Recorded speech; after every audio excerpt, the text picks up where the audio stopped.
કેમ છો? મજામાં? ચેપ્ટર 4 આજનો મોસ્ટ ઇન્ટરેસ્ટિંગ ટોપિક છે પ્રક્ષિપ્ત ગતિ. તો પ્રક્ષિપ્ત ગતિ શું છે એનું એક પહેલા ઉદાહરણ લઈએ અને પછી એને સમજીએ. તો સૌથી પહેલા આપણે જોઈએ કે ક્રિકેટની અંદર એક બેટ્સમેન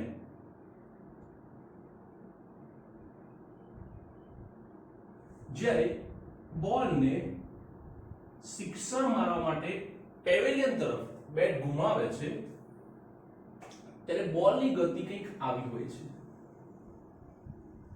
જેના પ્રોજેક્શન આપણે ક્રિકેટ દરમિયાન જોઈ શકીએ છીએ. જેમાં બેટ્સમેનનો જે ગોલ છે તે છે વધુમાં વધુ આડું અંતર કાપવું, એટલે કે સમક્ષિતિજ અંતર કાપવું, અને પ્રેક્ષકનો ગોલ હોય છે કે કેટલી ઊંચામાં ઊંચી સિક્સર જાય છે. એટલે કે અહીંયા આપણે બે પ્રકારની ગતિની ચર્ચા કરવાની છે, એક સમક્ષિતિજ અને એક શિરોલંબ. બે પ્રકારની ગતિની અહીંયા ચર્ચા કરવાની છે, એક સમક્ષિતિજ અને એક શિરોલંબ, અને એ પણ વક્રાકાર માર્ગે. કયા માર્ગે? વક્રાકાર માર્ગે. તો આ જ કિસ્સો તમે ફૂટબોલ માટે પણ લઈ શકો છો કે કોઈ ફૂટબોલર કિક મારે છે તો બોલ આ રીતે પ્રક્ષિપ્ત ગતિ કરશે. આને કહેવાય પદાર્થની પ્રક્ષિપ્ત ગતિ. પ્રક્ષિપ્ત ગતિની અંદર તમારો જે બોલ છે તે આ રીતે ઉપર જાય છે હવામાં અને જમીન પર આવે છે. તો આપણને ખબર છે કે જ્યારે બોલ હવામાં હોય છે ત્યારે તેના પર ગુરુત્વ પ્રવેગ લાગે છે. શું લાગે છે? ગુરુત્વ પ્રવેગ. સાથે સાથે અહીંયા આપણે હવાનો અવરોધ, ઘર્ષણ બળ આ બધું અવગણીશું. તો માત્ર ને માત્ર પ્રક્ષિપ્ત ગતિ એ પદાર્થ પર લાગતા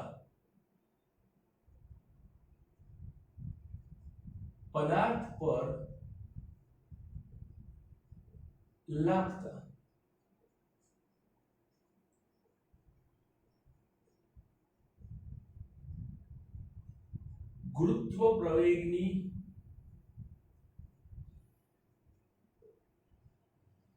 અસર હેઠળ ગતિ થાય છે. એવું કહી શકાય છે કે પ્રક્ષિપ્ત ગતિ એટલે કે પદાર્થ પર લાગતા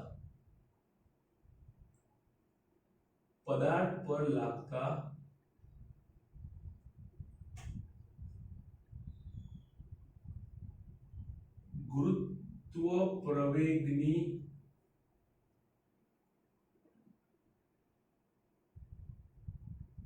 અસર હેઠળ શિરોલંબ ગતિ તથા. હવે તમે ધ્યાનથી જુઓ કે આ જે બોલ છે તે હવામાં છે. હવામાં ગુરુત્વ પ્રવેગ સિવાય બીજો કોઈ પ્રવેગ લાગતો નથી. ગુરુત્વ પ્રવેગ પણ કઈ દિશામાં હોય? નીચે તરફ. એનો મતલબ એ થયો કે સમક્ષિતિજ દિશામાં તેના પર લાગતો પ્રવેગ કેવો છે? શૂન્ય. કારણ કે જો અહીંયા એક જ પ્રવેગ લાગે છે અને તે શિરોલંબ દિશામાં છે તો સમક્ષિતિજ દિશામાં કોઈ પ્રવેગ હોતો નથી. અહીંયા પદાર્થ બે અંતર કાપે છે, એક સમક્ષિતિજ અને એક શિરોલંબ. એટલે બંને દિશામાં વેગ, બંને દિશામાં પ્રવેગ જોઈએ, પણ પ્રવેગ આપણને એક જ દિશામાં મળે છે. એનો મતલબ એ છે કે સમક્ષિતિજ દિશામાં પ્રવેગ એ બરાબર શૂન્ય છે. તો લખાય કે ગુરુત્વ પ્રવેગની અસર હેઠળ શિરોલંબ ગતિ તથા અચળ સમક્ષિતિજ ગતિ તો સમક્ષિતિજ સાથેની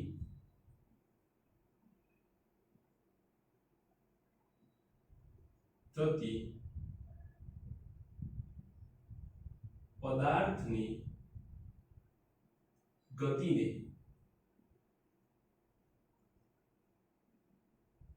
પ્રક્ષિપ્ત ગતિ કહે છે. શું કહે છે? પ્રક્ષિપ્ત ગતિ કહે છે. ઓકે, કે જેની અંદર આપણને માત્ર ને માત્ર પ્રવેગ મળે છે એવી શિરોલંબ. આપણે ફિગર દોરીએ અને પછી એમાં જોઈએ કેવી રીતે પદાર્થની ગતિ થાય છે.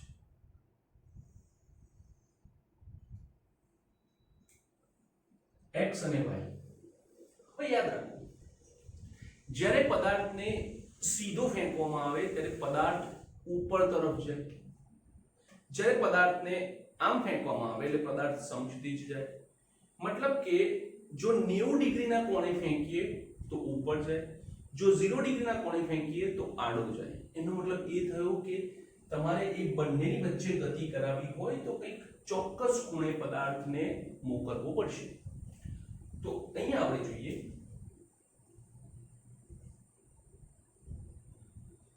ગતિપથનો કોઈ પણ બિંદુ આગળનો સ્પર્શક તે તેનો વેગ દર્શાવે છે v0, જે અહીંયા થીટા કોણે છે, જેથી તેના બે ઘટકો મળે છે v0x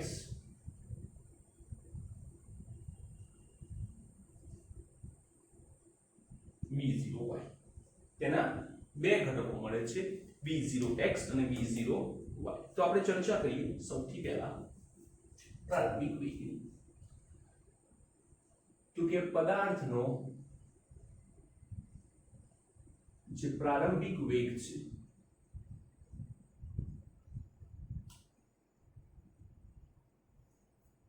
તે છે v0. તો સદિશ v0 એ x અક્ષ સાથે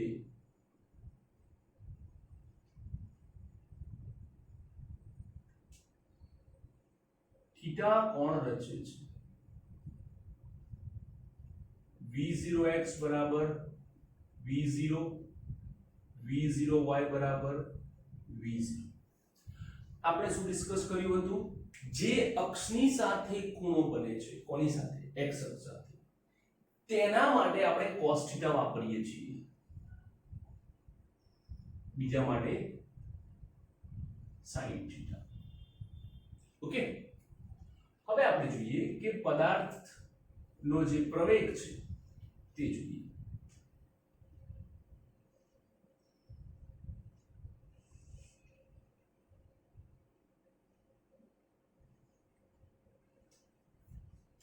પદાર્થ પર લાગતો પ્રવેગ એ માત્ર શિરોલંબ દિશામાં છે -gj કેરેટ. એટલે એવું કહેવાય છે કે અધો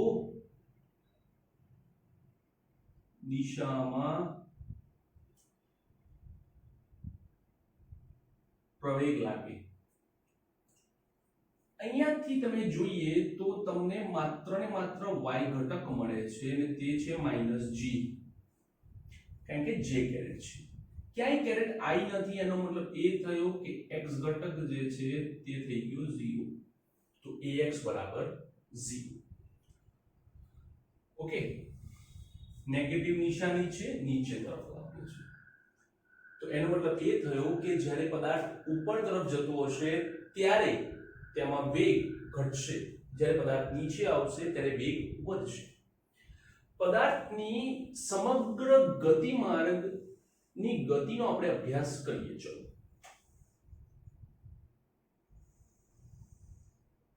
પદાર્થ આવી ગતિ કરે છે. સૌથી પહેલા આપણે સ્પર્શક દોરીએ.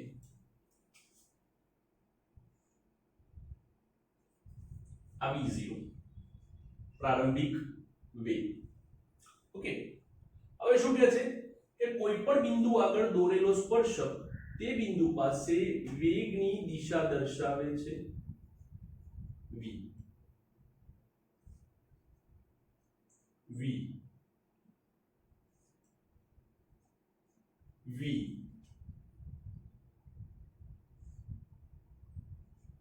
v v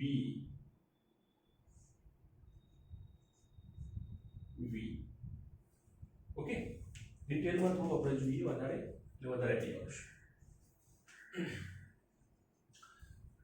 આપણી પાસે સમક્ષિતિજ અને શિરોલંબ બે ઘટક મળે છે. આ આપણો પ્રારંભિક વેગ, પ્રારંભિક ઘટક. એ જ રીતે v0y. પણ તમે અહીંયા જુઓ કે સમક્ષિતિજ ઘટક કેવો છે? પ્રવેગનો 0 છે. એટલે એનો મતલબ એમ થયો કે સમક્ષિતિજ વેગ સમગ્ર ગતિ દરમિયાન અચળ રહે છે.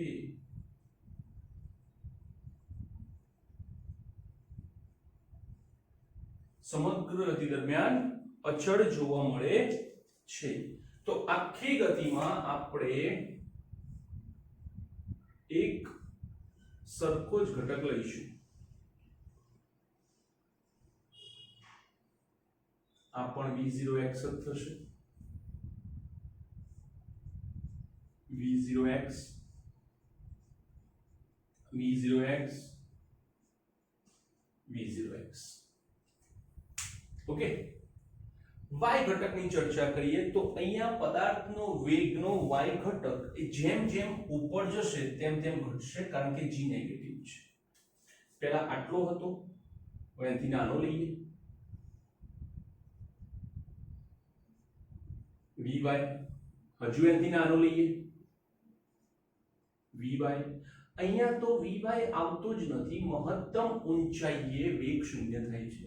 એની ચર્ચા આપણે પછી કરીએ છીએ. હવે જ્યારે તે નીચે તરફ આવશે ત્યારે તેનો વેગ વધશે. vy vy vy. ઓકે, તો આ રીતે આપણને જોવા મળે છે તેના ઘટકો vy. ઓકે, તો આ થઈ તમારી પ્રક્ષિપ્ત ગતિ. તમે ધ્યાનથી જુઓ તો એ ખબર પડશે કે આ જે બિંદુ છે, આ ટોચ કહેવાય છે, ત્યાંથી ઉપર જતો નથી. એનો મતલબ એમ થયો કે મહત્તમ ઊંચાઈ છે આ. અને આપણને ખબર છે કે મહત્તમ ઊંચાઈ પર વેગ શૂન્ય બને છે. પણ કયો વેગ? શિરોલંબ વેગ શૂન્ય બને છે. ઓકે, તો આ છે તમારી એક્ઝેક્ટ પ્રક્ષિપ્ત ગતિ. આના પરથી આપણે t સમય પછી પદાર્થની ઝડપ શું હશે, t સમય બાદ પદાર્થ ક્યાં ઊભો હશે, એની આપણે ચર્ચા કરીએ. એ પહેલા આટલું લખી લો.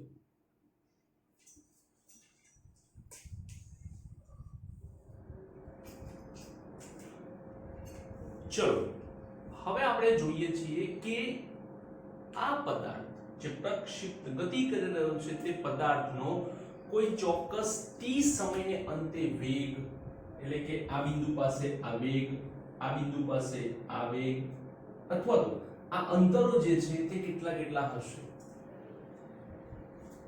તો સૌથી પહેલા આપણે t સમય ને અંતે વેગ શોધીએ. t સમયને અંતે વેગ કેટલો થાય? એના માટે સમીકરણ છે કે સદિશ v બરાબર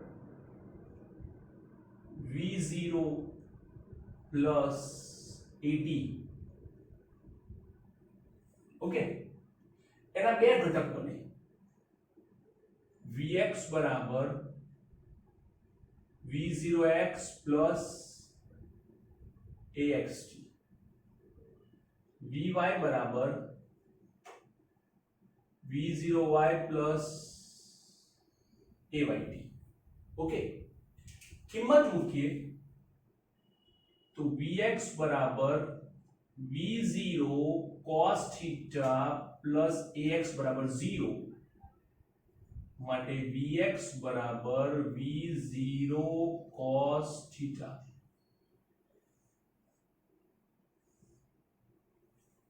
ઓકે, એવી જ રીતે અહીંયા v0 sin theta minus gt. તો આ થઈ જાય આપણો વેગનો y ઘટક.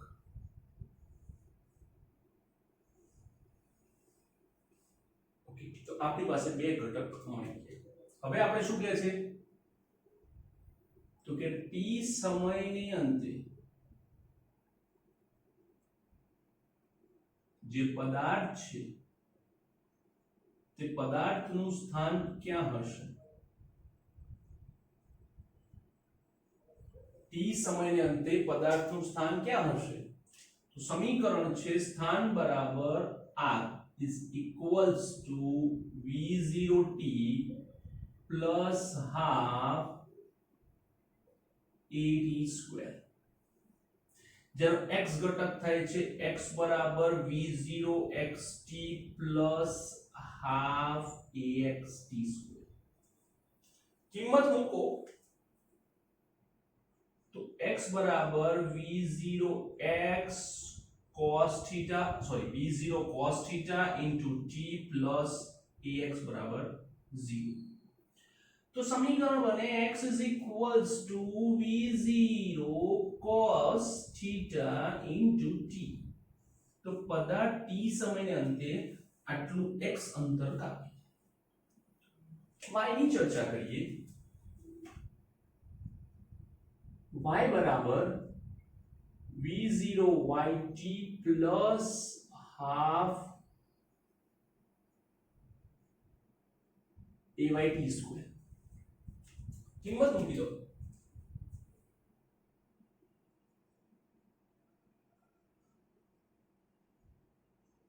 v0 sin theta t minus half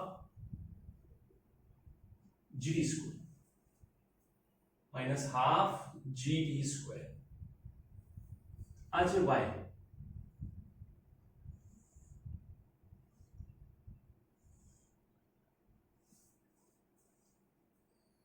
clear. तो आ थाया તમારા x અને y સમીકરણ। હવે આપણે મોસ્ટ પ્રોબેબલ ચોક્કસ સમયને અંતે પદાર્થનો વેગ શું હશે? જો અહીંયા ક્યાંય સમય લાગતો નથી મતલબ કે x ઘટક કેવો છે? અચળ। અહીંયા સમય લાગે છે મતલબ કે બદલાતો જશે। અહીંયા પણ અંતર બદલાતું જશે, અહીંયા પણ અંતર બદલાતું જશે। હવે આપણે જોઈએ કે આ જે ગતિમાર્ગ છે એ ગતિમાર્ગનું સમીકરણ શું છે? ધ્યાનથી સાંભળજો। सर तमे तो એવું કીધું હતું કે આલેખમાં કોઈ દિવસ ગતિમાર્ગ ના મળે।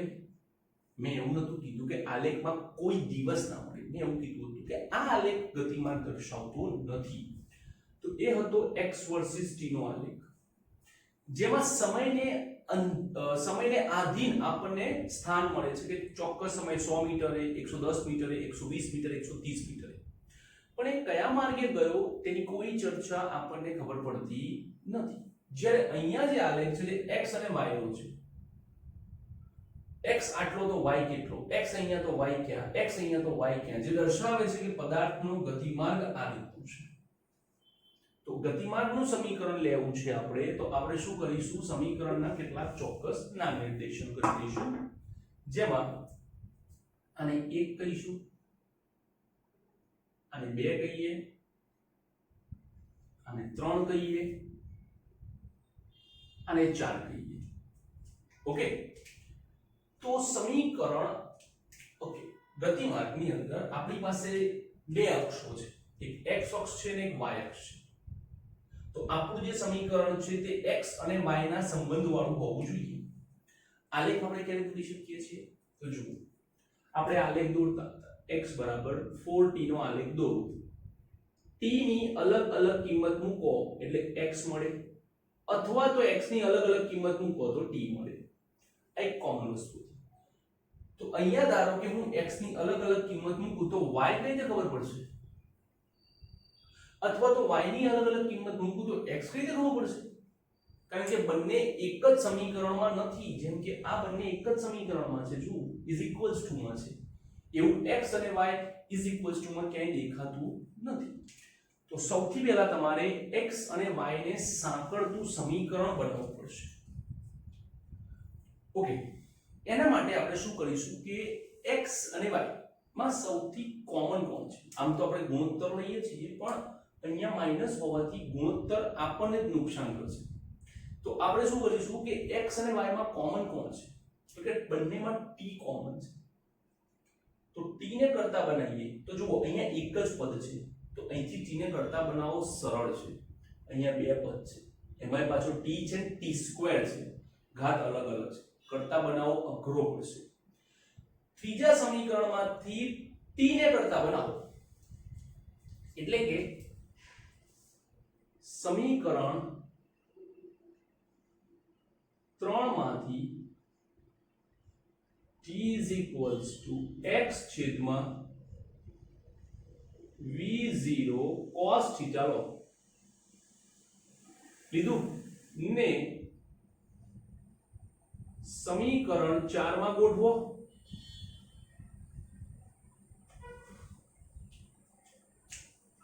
તો y is equals to v0 sin theta t ના સ્થાને x છેદમાં v0 cos theta minus half gt square half t ની જગ્યાએ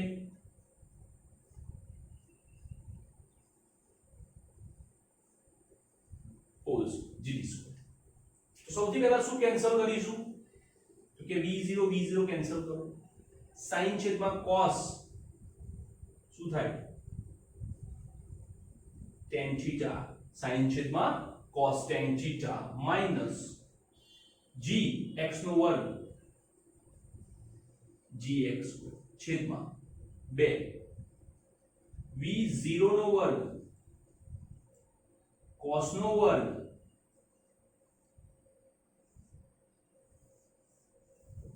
તો આ થઈ ગયું તમારું ગતિપથનું સમીકરણ કયું સમીકરણ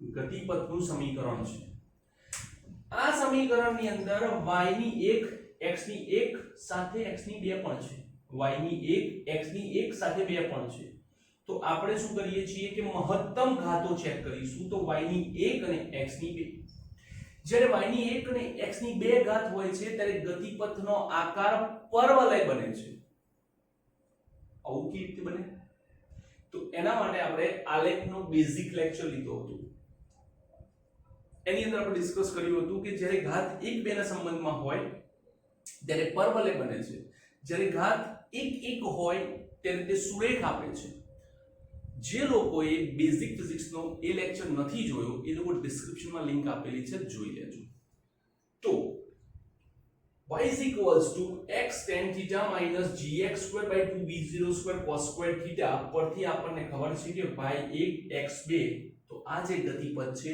તે પરવલય આકારનો છે ગતિપથ કેવો છે પરવલય આકારનો છે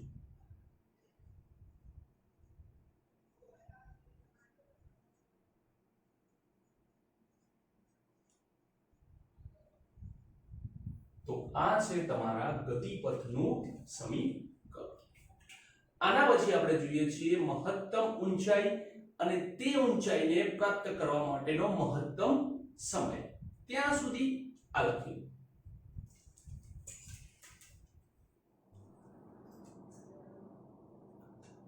હવે આપણે જોઈએ પદાર્થની મહત્તમ ઊંચાઈ ઓકે ક્યાં બેઠી હોય પદાર્થની મહત્તમ ઊંચાઈ એ ચેક તો જ્યારે પદાર્થનો આકાર આપણે પરવલય લઈએ છીએ આ રીતે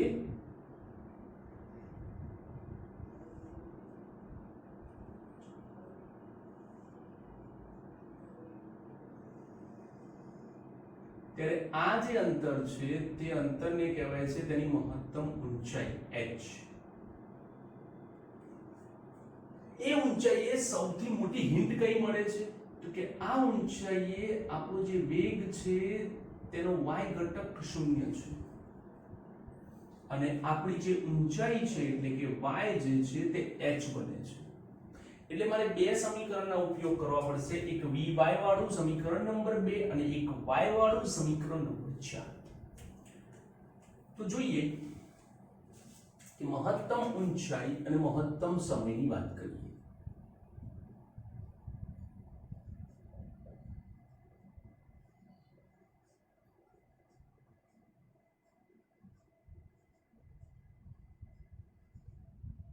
સૌથી પહેલા આપણે મહત્તમ ઊંચાઈની વાત કરીએ તો જે ઊંચાઈ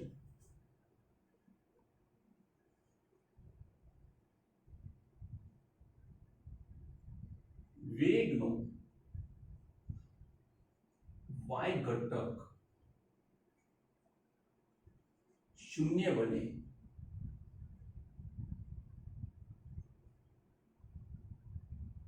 તે ઊંચાઈને મહત્તમ ઊંચાઈ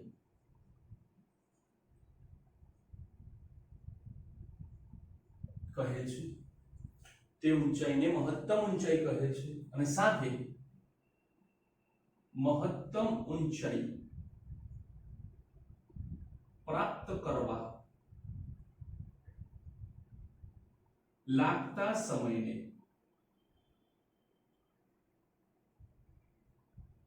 મહત્તમ સમય કહે છે. એના માટે આપણે સમીકરણ 2 માં વેગનો y ઘટક 0 લઈએ. ઓકે, તો 0 લઈ લો તો કે vy બરાબર v0 sin θ minus gt. જેવો તમે વેગનો y ઘટક 0 લેશો એટલે તમારો જે સમય છે તે tm લખાશે, મહત્તમ સમય. આ બાજુ લઈ દો gtm બરાબર v0 sin θ. tm ને કરતા બનાવો, g છેદમાં જાય. tm બરાબર v0 sin θ છેદમાં g.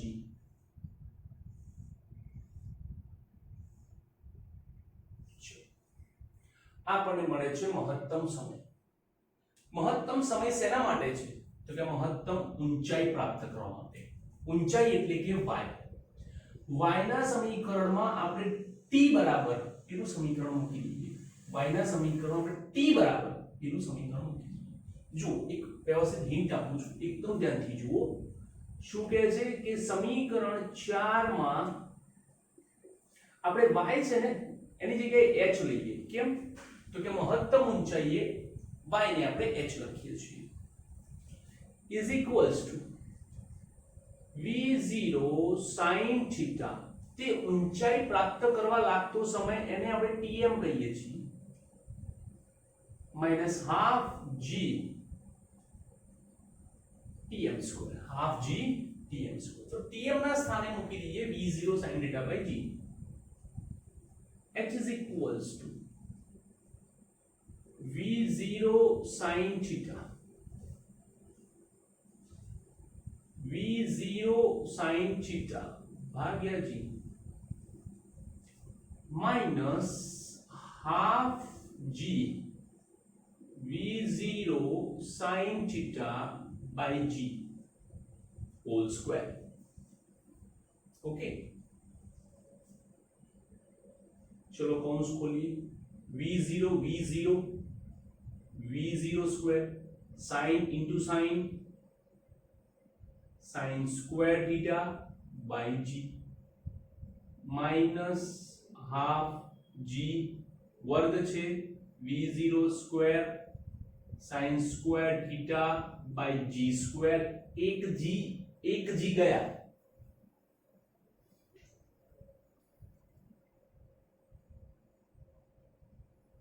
v0 square sin square common अंशમાંથી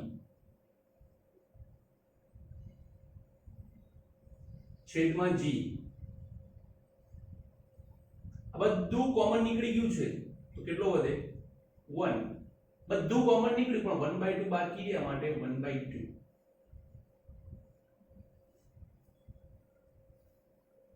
માટે 1 minus 1/2 1/2 v0 square sin square theta by 2g.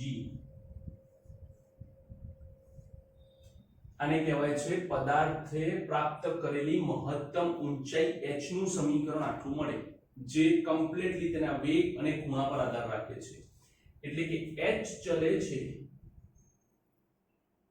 v0 અને h ચલે છે sin2θ, એટલે કે જેટલો વેગ વધારે તેટલી ઊંચાઈ પણ વધારે, અને જેટલો ખૂણો વધારે એક લિમિટ થી, બહુ વધારે નહીં, એક લિમિટ થી તેટલી ઊંચાઈ પણ વધારે જશે. ઓકે, એની ચર્ચા આપણે પાછળના ભાગમાં કરીએ છીએ. તો આ છે મહત્તમ ઊંચાઈ અને મહત્તમ સમયનું ઇક્વેશન્સ. હવે આપણે જોઈએ છીએ કે આપણી પાસે અવધિ છે, એટલે કે સમછેદિત અંતર. શિરોડક અંતરની ચર્ચા થઈ ગઈ, હવે આપણે સમછેદિત અંતર જોઈએ. એ પહેલા આટલું લખીએ.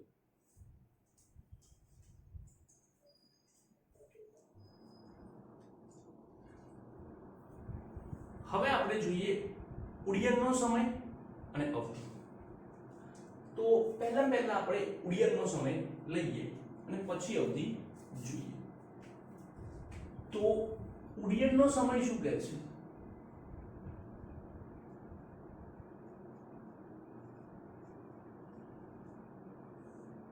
તો ઉડ્ડયનનો સમય એવું કહે છે કે પદાર્થ જેટલો સમય હવામાં રહે, પદાર્થ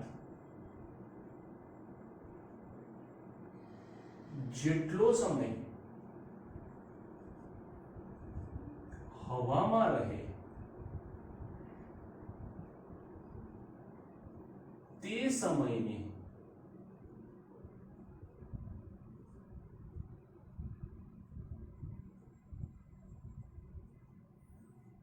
ઉડ્ડયનનો સમય કહે છે. તે સમયને શું કહે છે? ઉડ્ડયનનો સમય કહે છે. પદાર્થ જેટલો ટાઈમ હવામાં ઉડતો રહે. જોઈએ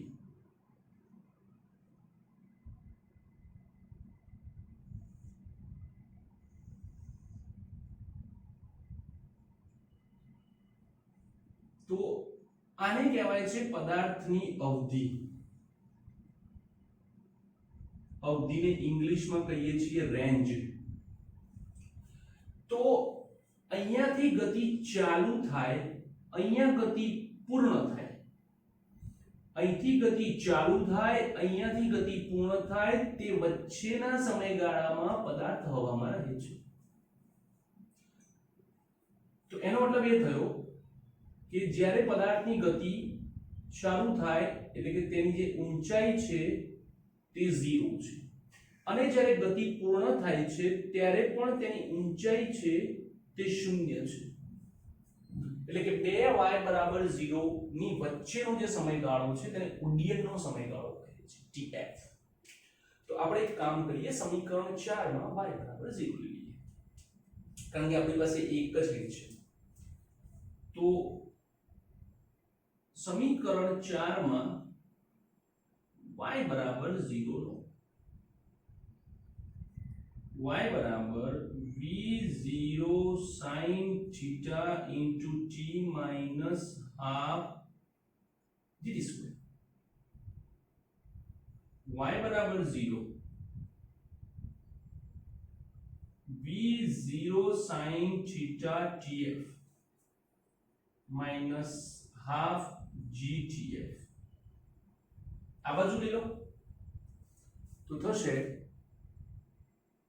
half gtf square is equals to v0 sin theta into tf.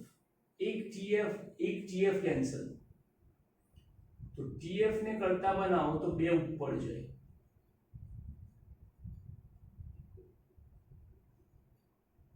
to v0 sin theta by g.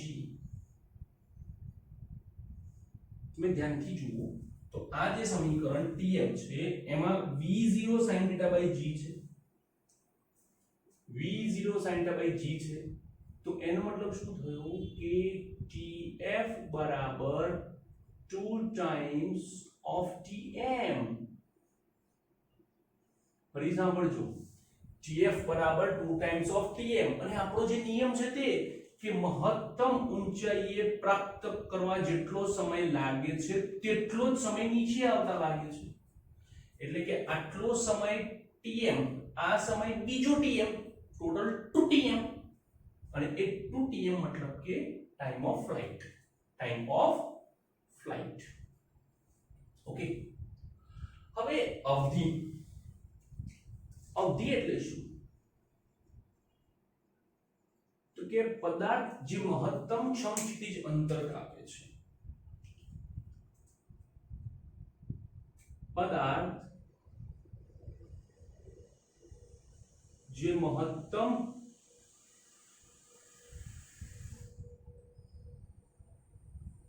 સમક્ષિતિજ અંતર કાપે તેને તેની અવધિ કહે છે. હવે આ જે સમક્ષિતિજ અંતર છે એટલે કે x અંતર, એટલે કે x અંતર, x અંતર આપણી પાસે છે, તો અહીંયા જે આપણી અવધિ બને છે તે x અંતર બરાબર કેટલા થાય? 8. x બરાબર કેટલા થાય? 8. તો આપણી પાસે સમીકરણ નંબર 3 છે. સમીકરણ 3 નો આપણે ઉલ્લેખ કરીએ તો x v0 sin theta into t. ચલો, હવે જો આપણે x બરાબર r લઈએ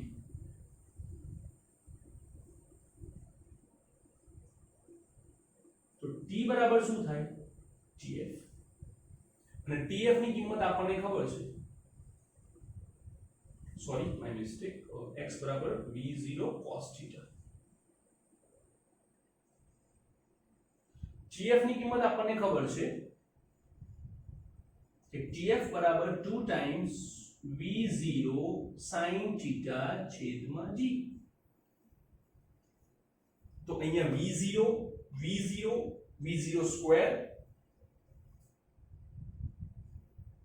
r બરાબર v0 square 2 times sin theta into cos theta છેદમાં g. મેથ્સ ની અંદર આ 2 times sin theta into cos theta ને sin 2 theta પણ કહે છે.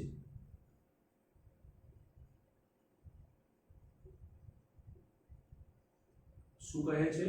sin 2 theta. માટે આપણા માટે જે રેન્જનું સમીકરણ છે તે બંને આવશે, અને બંને સમીકરણો આપણે વારાફરતી વાપરી શકીએ છીએ. હવે આપણે લખીએ કે ભાઈ sin 2 theta ક્યાંથી આવ્યા? તો કે 2 times sin theta cos theta. આને કહેવાય છે sin 2 theta. તો આ થઈ તમારી અવધિ, મહત્તમ અંતર. મહત્તમ અંતર પણ એ જ v0 સ્ક્વેર અને ખૂણા પર આધાર રાખે છે. જેમ અહીંયા પણ v0 સ્ક્વેર હતો, ત્યાં પણ v0 સ્ક્વેર છે. અંતરના સમીકરણમાં v0 સ્ક્વેર આવશે અને સમયના સમીકરણમાં ખાલી v0 જ આવશે. બધા સમીકરણમાં છેદ કોમન છે g, બધા જ સમીકરણમાં sin જ આવશે. હવે જુઓ, sin અને sin. ઓકે, તો એક નાની મોટી ચેન્જીસ છે એ તમારે યાદ રાખવા પડશે કે આ સમીકરણ એકલું આવે, પેલું સમીકરણ બેકલું આવે. આ સમીકરણ એકલું આવે, પેલું બેકલું આવે, અને અહીંયા છેદમાં 2 આવે જે અહીંયા આવતા નથી.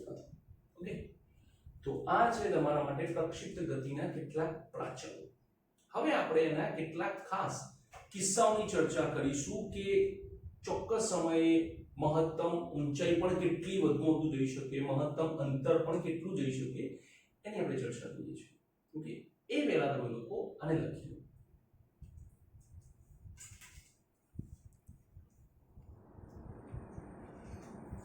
હવે આપણે જોઈએ ખાસ કિસ્સાઓ. ઓકે, સૌથી પહેલા તો આપણે પહેલો શબ્દ જે આપણો છે કે મહત્તમ ઊંચાઈ. એ મહત્તમ ઊંચાઈમાં પણ પદાર્થ વધુમાં વધુ કેટલે જાય? એવું તો છે નહીં કે અનંત અંતરે જતો. તો મહત્તમ ઊંચાઈમાં પણ પદાર્થ વધુમાં વધુ કેટલે જાય તો એ જોઈએ. ખાસ કિસ્સામાં પહેલો કે ભાઈ મહત્તમ ઊંચાઈ h જે છે તે મહત્તમ કેટલી બને? તો આપણે અહીંયા વેગ વધારતા છીએ. પણ એવું છે કે વેગ એક લિમિટથી વધારે નથી મળતો કે એક 10 મીટર પર સેકન્ડ કે 50 કે 100 એકવાર ફિક્સ થઈ ગયો એનાથી વધારે ના મળે. જેમ કે આપણી વાત કરું, આપણા હાથની ક્ષમતા બોલને વેગ આપવાની કેટલી, એ મહત્તમ વેગ ધારણ કર્યા પછી પણ આપણે મહત્તમ ઊંચાઈને પણ ઉપર સુધી લઈ જવી હોય તો શું? તો એના માટે છે ખૂણો. કે ભાઈ વેગ તો બરાબર છે પણ sin ની કિંમત જે છે તે મહત્તમ લઈ લો. કે જે sin સ્ક્વેર થીટા છે તેને મહત્તમ લો. તો sin સ્ક્વેર થીટા નું મૂલ્ય મહત્તમ કેટલું મળે? તો કે વધુમાં વધુ +1 મળે. તો માટે વર્ગમૂળ કાઢો તો sin થીટા +1 માટે થીટા બરાબર 90 ડિગ્રી.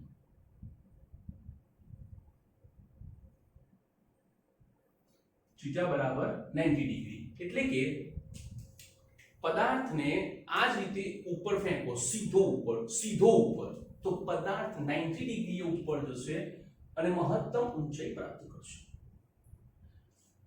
અહીંયા મૂકી દઈએ. તો કે આપણે અવધિની વાત કરીએ તો એ વખતે અવધિ કેટલી થાય? તો કે r બરાબર v0 square sin 2 theta 90 by g. v0 square sin 180 ભાગ્યા g અને sin 180 કેટલા થાય? 0. मतलब કે પદાર્થ સમક્ષિતિજ અંતર ન કાપી શકે.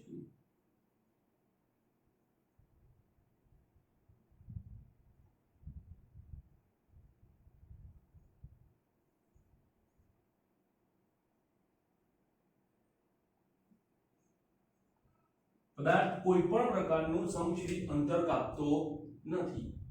એ વખતે મહત્તમ સમય કેટલો હશે? તો કે Tm બરાબર v0 sin 90 by g. sin 91 v0 by g અને તમારું જે tf છે તો ડબલ છે 2v0 by g. Time of flight, હવામાં ઉડવાનો સમય. એવું નથી કે હવામાં પદાર્થ ઉડે એટલે સમક્ષિતિજ અંતર કાપે છે, એવું કોઈ ચર્ચા નથી. ઓકે, કે પદાર્થ સમક્ષિતિજ અંતર કાપે એટલે હવામાં ઉડે. વ્યાખ્યા જોઈ લો, શું લખેલું છે કે પદાર્થ કેટલો સમય હવામાં રહે છે એના માટે પદાર્થ શિરોલંબ પણ ગતિ કરી શકે છે અને સમક્ષિતિજ ગતિ પણ કરી શકે છે. ઠીક, હવે આપણે જોઈએ બીજું, નંબર 2. આપણે ક્રિકેટરને બોલને પેવેલિયનની બહાર ફેંકી દેવો છે તો કે r મેક્સિમમ કરવા છે તો શું? તો પરિસ્થિતિ એની જ છે કે તમારે sin થી જ આગળ વધવું પડશે. તો કે sin 2 થીટા જે છે તેને મહત્તમ લેવા પડશે 1. તો જે ખૂણો છે 2 થીટા એના બરાબર આવે 90. તો થીટા બરાબર 45 ડિગ્રી થાય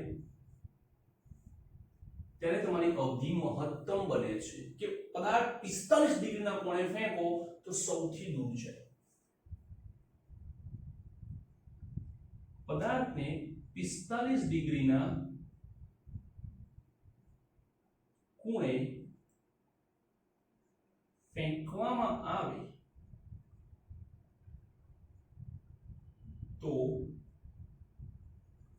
સૌથી વધુ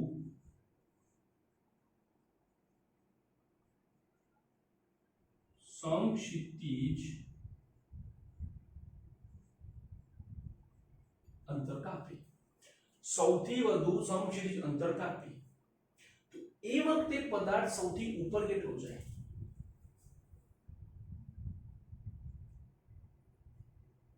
તો કે મહત્તમ ઊંચાઈ.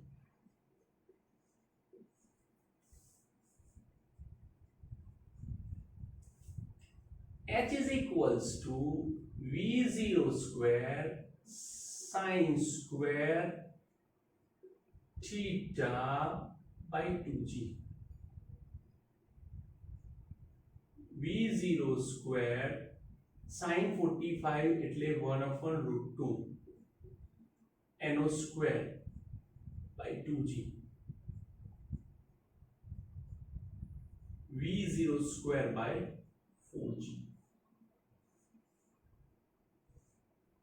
v0 square by 4g જેટલું અંતર કાપે છે. હવે આપણે અહીંયા જોઈએ તો જ્યારે sin 2 θ બરાબર 1 થઈ જાય તો r બરાબર v0 square by g બને.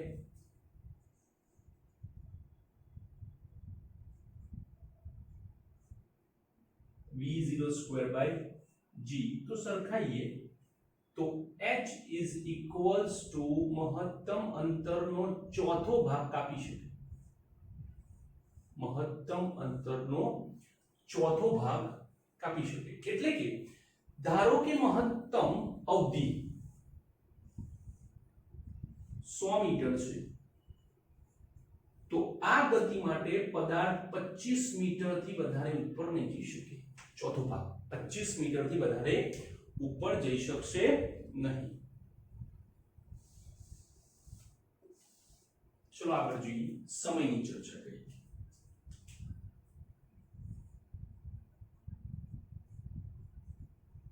Tm बराबर v0 sin 45 by g. sin 45 એટલે 1/√2.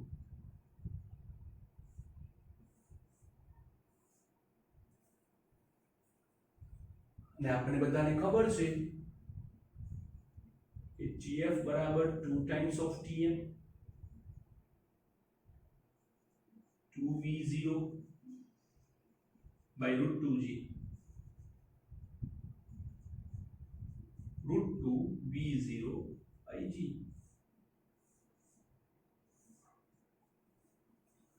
આજે આપણો સમય.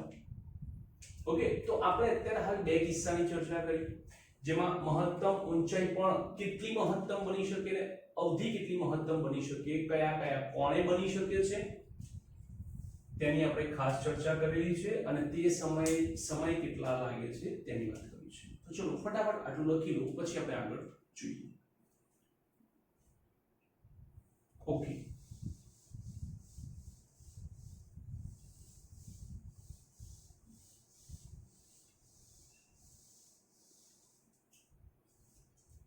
હવે આપણે આગળ જોઈએ. નંબર 3,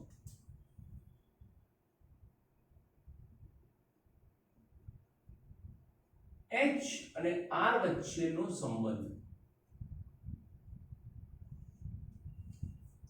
તો એના માટે આપણે ગુણોત્તર લઈએ h છેદમાં r v0 સ્ક્વેર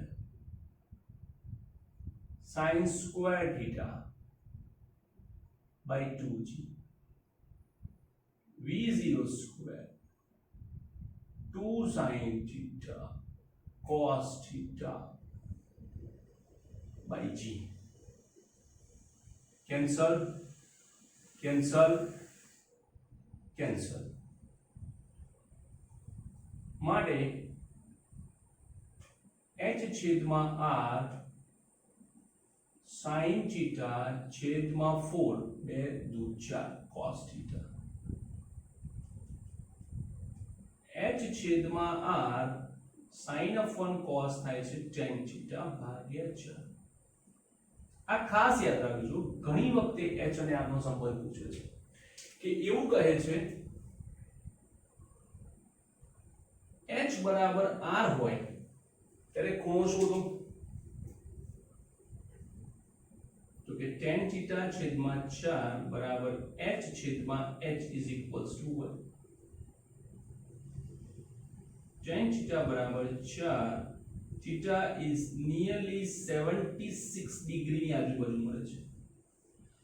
જ્યારે પદાર્થને 76 ડિગ્રીના કોણે પ્રક્ષિપ્ત કરાવવામાં આવે છે ત્યારે તેની ઊંચાઈ અને અવધિ બંને એક સમાન મળે છે. ત્યારે તેની ઊંચાઈ અને અવધિ બંને એક સમાન મળે છે. હવે આપણે જોઈએ નંબર 4, તો કે જ્યારે પદાર્થને θ1 અને θ2 કોણે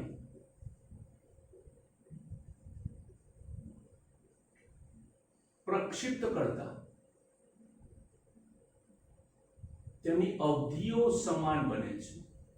તો આવું ક્યારે શક્ય થાય? તો ધ્યાનથી સાંભળો. આની હું સાબિતી નહીં લઉં, કારણ કે આની સાબિતી એનસીઆરટી ના ઓલરેડી ઉદાહરણમાં છે. પછી એ ટાઈમિંગે વિડીયો ખોટો લાંબો થઈ જશે અત્યારે હાલ, બરાબર? એ વખતે જોઈશું. તો યાદ રાખો,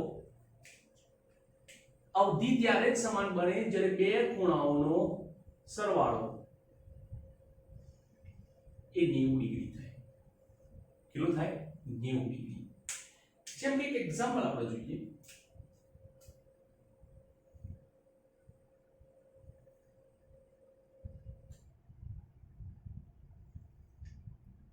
આ છે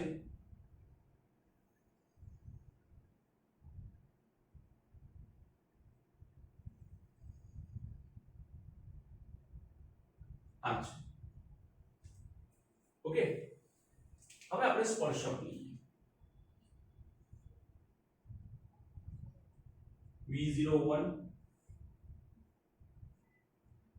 V02, બરાબર? તો આ જે ખૂણો બને એ ધારો કે 30 હોય, ધારો કે 30.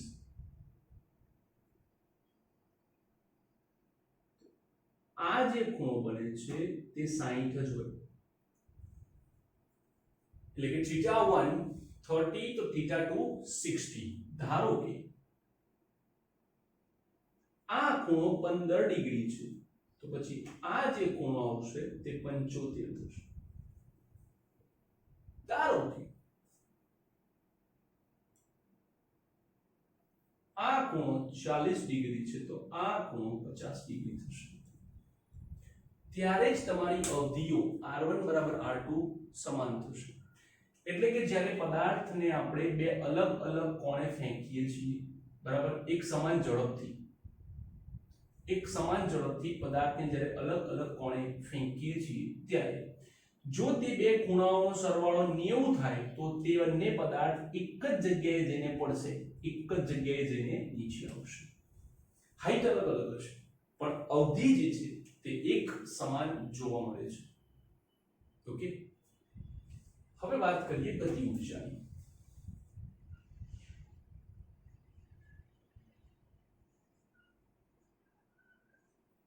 તો જ્યારે વેગ v0 છે ત્યારે ગતિ ઊર્જા k ½